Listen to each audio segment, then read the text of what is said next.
Poin pertama yang akan kita bahas di sini yang adalah tentang pengertian dan karakteristik kewirausahaan. Pasti kalian semua sudah mengenal atau sudah tahu tentang wirausaha dari SD ataupun dari SMP, karena memang ini dipelajari pada waktu SMP kemarin. Nah, kita hanya di sini akan mengulang-ulang saja. Wirausaha itu berasal dari kata wira dan usaha.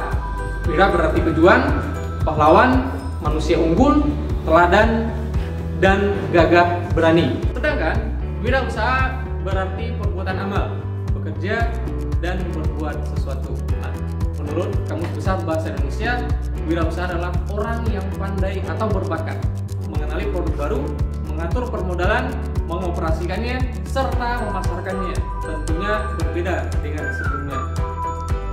Pelaku wirausaha disebut dengan wirausahawan dan entrepreneur.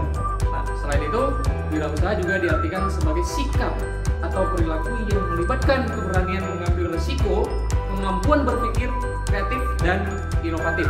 Seorang wirausahawan tentu memiliki sifat-sifat yang luar biasa baik, atau kita kenal dengan sifat-sifat wirausahawan. Yang pertama sifat wirausahawan itu adalah percaya diri.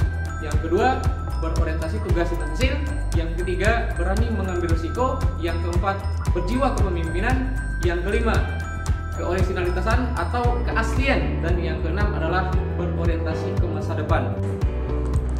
Baik, Sir akan menjelaskan masing-masing dari sifat kewirausahaan yang telah terbahas sebelumnya. Yang pertama adalah sikap percaya diri.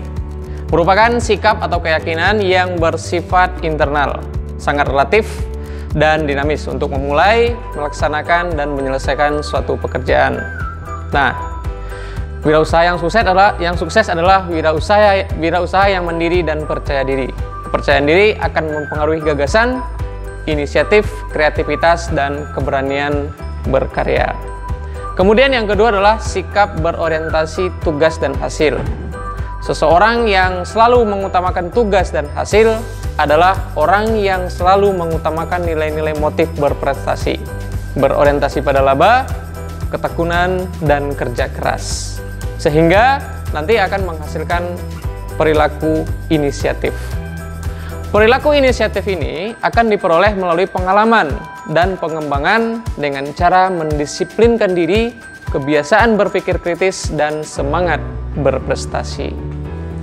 Kemudian sifat yang ketiga adalah sikap berani mengambil risiko.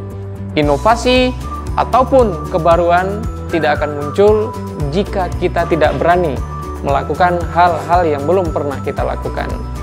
Wirausahawan adalah orang yang lebih menyukai usaha yang lebih menantang untuk mencapai kesuksesan daripada usaha yang kurang menantang. Kemudian sikap yang keempat adalah sikap berjiwa kepemimpinan. Merupakan sikap yang memiliki visi yang jelas, memiliki integritas dan kejujuran, mampu berkomunikasi dengan baik, dan mampu memotivasi orang lain untuk melakukan tugas serta berlaku adil. Seorang wirausahawan harus memiliki sikap kepemimpinan untuk menciptakan produk-produk yang lebih baru dan lebih baik lagi di masa yang akan datang. Kemudian sifat yang keempat adalah sikap keorisinalitas atau keaslian.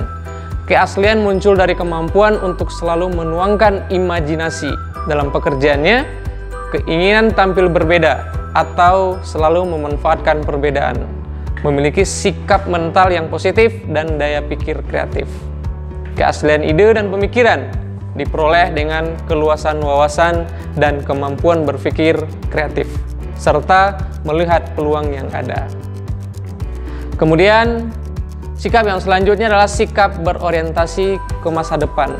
Masa depan memiliki peluang dan tantangan yang berbeda dengan yang ada pada saat ini.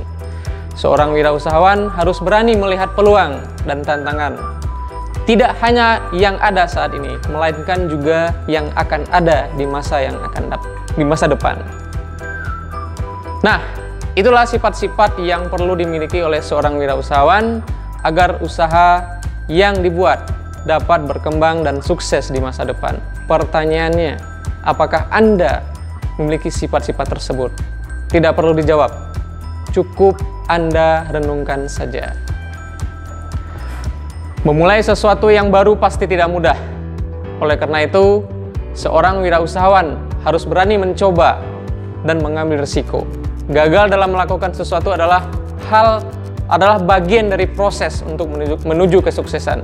Jika gagal, coba kembali.